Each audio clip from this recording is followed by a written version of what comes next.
na dapat na talagang i-abolish? O meron pa ba ng leadership fund? Actually, sa 2026 budget, wala na. Kasi creation lang naman ito ni Secretary Bonoan in collaboration with late Jose Cabral. So sa 2025, yun ang last budget year. I believe sa 2026, wala na yung leadership fund. Hindi man illegal, kaya lang improper. Why?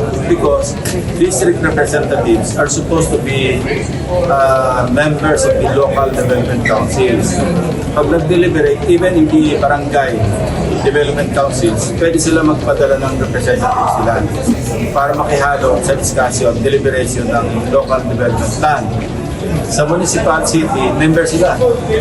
So, dapat doon sila nagdi-deliberate, doon nila nilalaban kung ano yung mga projects nila sa mga districts. Para na sa ganoon, pagdating sa regional development councils, all the way up, provincial, regional, naandun na yung kanilang mga needs and priorities in the respective districts. Kaya nga na-disrupt because hindi sila humahalo doon and nababaliwala na yung output ng mga regional development councils. Kasi pagdating sa Congress, ang sinasabi ng mga district representative, bakit pa tayo makikialam dyan? Pagdating naman sa Congress, tayo bida. So until sa time, nag-deteriorate na nga na umabot na tayo pati yung net. Hindi na kasama yung sa authorization phase na tinatawag. Kasi apat yung phases yan. Preparation, authorization or legislation, implementation, yung babalik sa executive for implementation, and of course, accountability. Dito na yung oversight, COA, etc.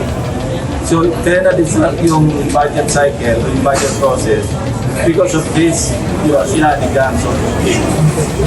Yung po yung tinawag ni Cabral kay Tito Sen, ganyan ba yun? Yeah, kasi pagkapanalo ni Kiltusen, nagka-text na nga si Lake Jose Cabral sa staff niya. Tapos sabi ko kay Senator Soto, meron siya 500 na pang-allocable. And hindi nagsabit si Senator Soto. Pinakita niya nga sa akin kasi ako yung nag-chair ng touring ko. And of course, alam niya, active ako sa budget deliberation. Senator, bakit kailangan ng tanggalin niya?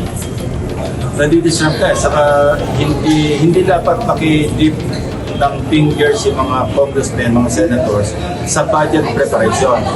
Because that is within the domain of the executive down to the local levels, mga LGUs. Dapat walang pakialam. Ang pakialam ng Congress, congressmen and senators, doon sa tinatawag na authorization phase, meaning legislation. Doon pwede mag-amend, aka insertion. Kasi kung doon pa lang sa NEP, naka-insert na, parang ito yung parang sabihin na natin, ito yung descendant ng pork barrel, which was outlawed way back in 2014, di ba? Outlawed na yan declared unconstitutional. Pero ngayon, naka-invento na naman sa halip ng pork barrel, worse pa, kasi ang pork barrel, doon na yung sa Congress Ito, executive domain pa lang, nandun na nakialam na yung mga congressmen because ino-operan nga ng mga allocable. And what the term, alok. Sir, ano sa Sandigan Bayan? Well, it's the call of the new chairman. Kasi we're giving leeway to the chairman to call the shots. Kailan mag-schedule, kung mag-schedule siya yun. Pero hindi nyo na kinugulat, sir, yun dahil kayo na nagsabi nun na halos lahat ng senator under 2025 budget mayroon Hindi na ako nagulat kasi alam ko naman yun Di ba nga, nung sinabi ko yun, nagkakampuhan pa rito. Sinabi ko naman, it doesn't automatically mean na merong misuse, kung merong allocable. Pero it is, it could open the floodgates sa abuse, sa corruption. Why? Kaya nga umaabot na ng meron tayo na 11 billion, merong 8 billion, merong 6 billion, merong 4 billion. We never heard that before.